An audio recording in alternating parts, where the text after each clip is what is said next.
This is part 1 of the chapter thermodynamics. So, all the physical and chemical processes that we see around us, they are accompanied by the transfer of energy. Okay, so there is always transfer of energy because we know that energy can neither be created nor be destroyed.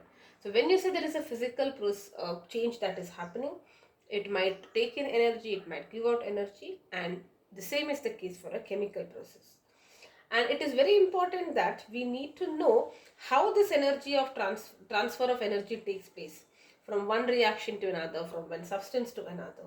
Correct? So the study of the flow of heat or any other form of energy in a system or out of a system, whenever there is a physical or a chemical change, is what we call as thermodynamics.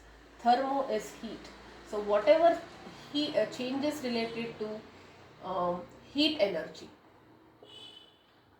Okay, so changes related to heat energy. The Let us say there is a process happening, how much heat it is giving or how much heat it is absorbing. So all that study is what we call as thermodynamics. Correct? So now you will be studying, before we understand about this the entire chapter, we need to understand a few basic terms which are used here. So the first one is what we call as a system, because these are the terms which we will be very frequently using in this chapter. So system is any part of the universe which is under observation. Any part of the universe under observation. Okay, so let me say I take a beaker and I put some water and I do some reaction. So that beaker is a part of a universe, right? Now I'm observing the contents of that beaker. I'm trying to study what is happening inside that beaker. So that beaker with water and other substance, that becomes my system. And what is the surroundings? Surroundings will be the part of the system, part of the universe apart from the system. Okay, minus the system. That will be your surroundings. And what will the surroundings do? It can exchange energy and matter with the system. Energy and matter with the system. Exchange is like energy can go into the system, or from the system it can go into the surroundings, and same is the case with matter. And therefore now we can say, what is this total universe made up of? You have the surroundings and you have the system. They together make up the universe. So system is that part which is under observation, the surrounding, that whatever, there is no limit. Now for example, if this beaker is here, this room might be a surrounding for it, or this house might be a surrounding, or the entire Bangalore might be its surrounding. So I can consider the entire universe also to be the surroundings, right? So the universe is made up of system and the surroundings. Now let us understand the types of system. There are 3 types of system. Okay, so you have the open system, the closed system, and the isolated system. So what is this open system? Open system means the system is open, it is not closed.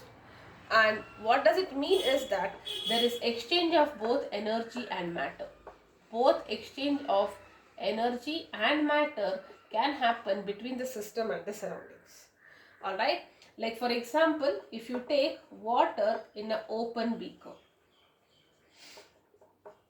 Okay, so you are taking water in an open beaker, you're not closing it. So what can happen? Water can evaporate, you can see that, right? So the matter is getting exchanged, matter is entering the surroundings. Or if the surrounding is more humid, if there is a rainfall for that matter, water can enter inside. So matter can definitely exchange. Energy. If the water is at a higher temperature, heat energy can go into the surroundings, or if the surrounding is at a higher temperature, heat can flow in.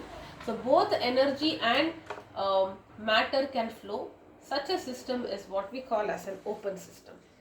Next is about closed system. Okay, so open system, I can write like this: open beaker, both energy and matter can happen. Okay, energy and matter both can exchange. Closed system means the system is closed, which means that only exchange of energy can happen, but not matter. Okay, not matter. So consider the same beaker, now we are closing it with the container. So water molecules cannot go out and no water molecule can get inside, correct? But what can happen? Heat energy can definitely go. If you're taking a hot water in a container and you're closing it, after a while you see that it has become cold. Why? Because the energy has, because this water was hot, energy is been distributed. There is some amount of heat energy which has entered the surroundings. So only energy can exchange but not matter. And the last one is isolated system, which means that it is insulated system. Both energy also cannot exchange, matter also cannot exchange. Insulated, like a thermos flask for example. Though it is not ideal, after a while, at least for a few hours, it can act like an insulated system, isolated system. That means energy also cannot go in because the walls are insulated. Matter of course cannot go in because it is closed, enclosed. Okay, so these are the three types of system. Open, where both exchange of energy and matter can happen. Closed, only exchange of energy.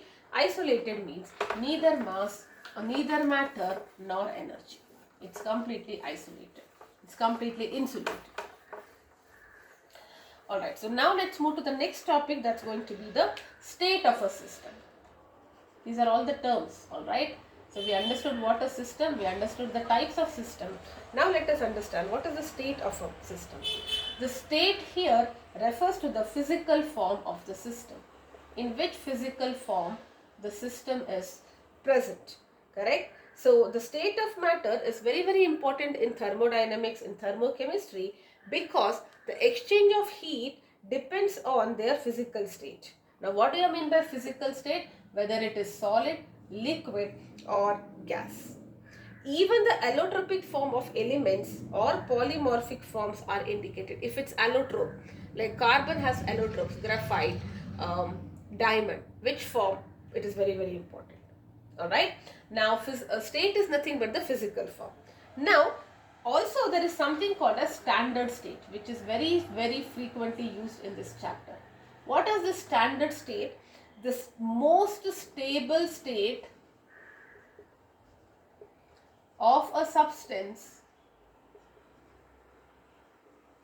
at 25 degrees Celsius and 1 atmosphere pressure. 25 degree is like 298 Kelvin and 101.3 kilopascals pressure. That is nothing but 1 atmosphere. That is what we call as the standard state. Now look at that, water can exist in solid, liquid, gases, all the three forms, right? But when we say standard, at 25 degrees centigrade, that is 298 Kelvin and 1 atmospheric pressure, whatever is the state of a substance at that specified temperature and pressure will be called as its standard state. For example, if I am talking standard state of hydrogen, it will be in the gas.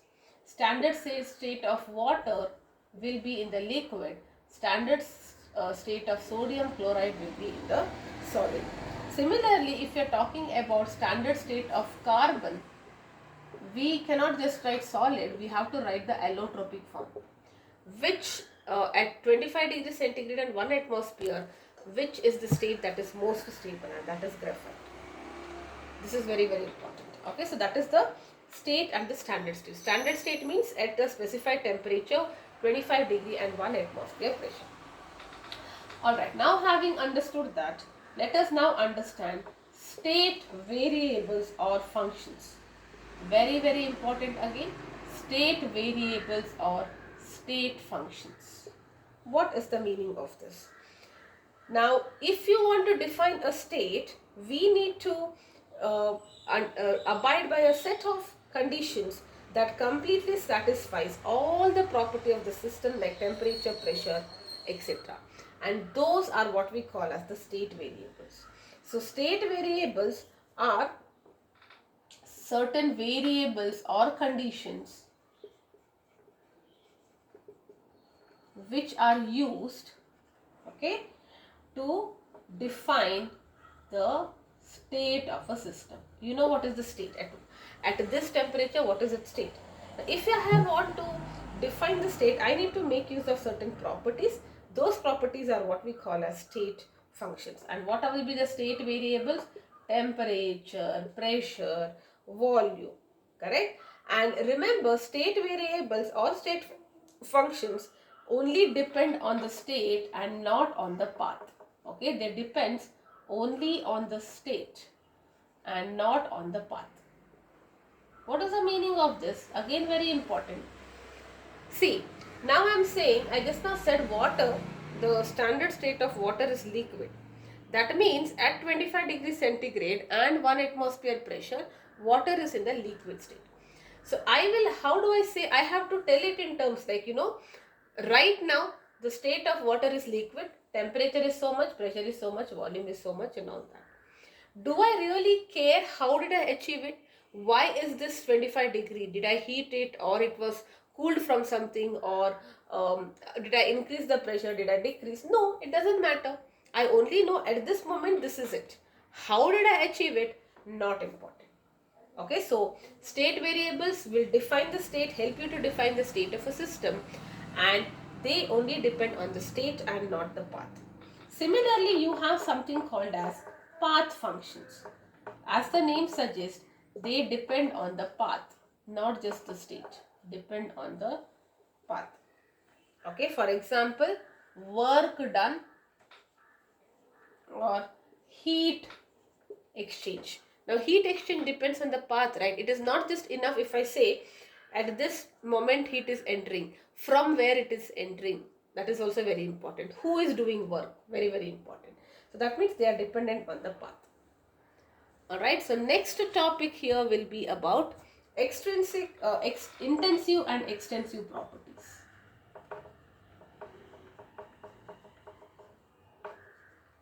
Okay, very, very important again. Intensive property is a property which does not depend on the amount of substance.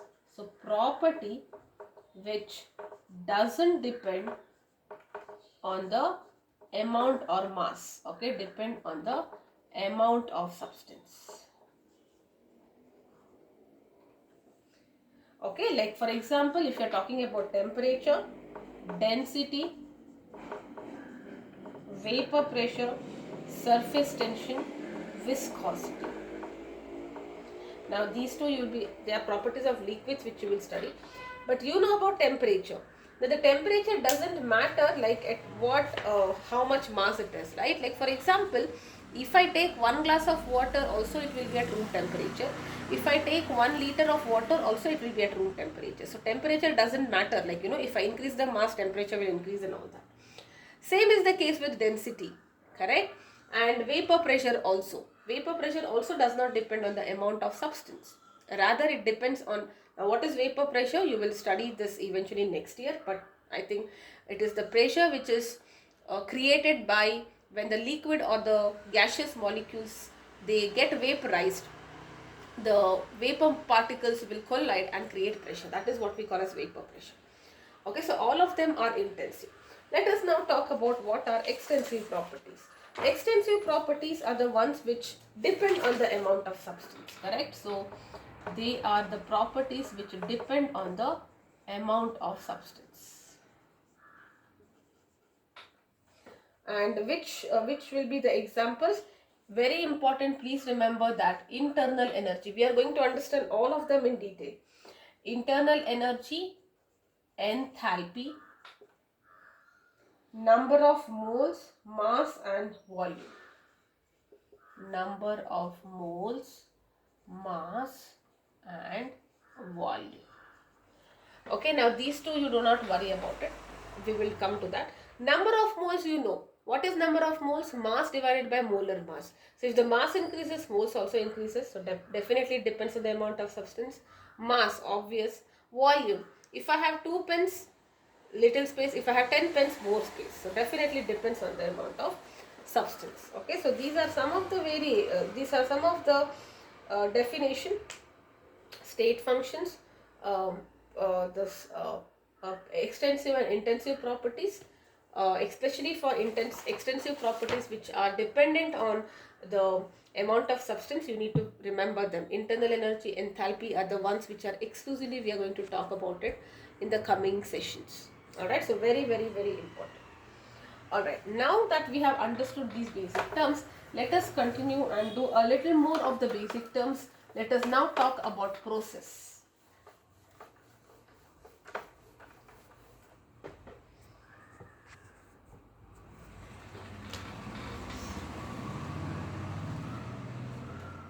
Okay, so what is a process? The path by which a system changes from one state to another. It is the path by which a system changes from one path to other. Okay, that is what we call as a process. You have system changes from one state to another. Okay, so you have one state and after some time you are going in a different state. How do you achieve that? That path is what we call as the process. And you have four types of process. First one is isothermal process. Okay, iso is same, thermal is temperature. The process where the temperature is constant is what we call as isothermal. So you are carrying out a process and you are making sure that whatever is the temperature is the same until the process is complete. That is isothermal. And next you have adiabatic process. Adiabatic is when you make sure that no heat enters or leaves the system. Okay, so there is no heat which is entering and leaving the system. Such a process is what we call as adiabatic. Okay, so you will have insulated walls here. Anyways, we are going to talk about it. Next is isobaric process, and at last you have isochoric. Bar is the unit for pressure. So this is the process which takes place at the same pressure, constant pressure. Okay, and isochoric is the process which takes place at constant volume. So constant temperature isothermal, constant pressure isobaric, constant volume is isochoric, and adiabatic means you're making sure the heat from outside is not entering into the system. From the system there is no heat which is lost to the surroundings. So such a process is what we call as adiabatic process. And there is also something called a cyclic process, like you start from here and you reach the same state after a series of changes, then we call that to be a cyclic process. Alright, so these were the terms. Please go through these terms. In the next class, in the next video, I'll be talking about reversible, irreversible, what is the meaning of internal energy. We'll also do the first law, its application, some questions, and then move to enthalpy.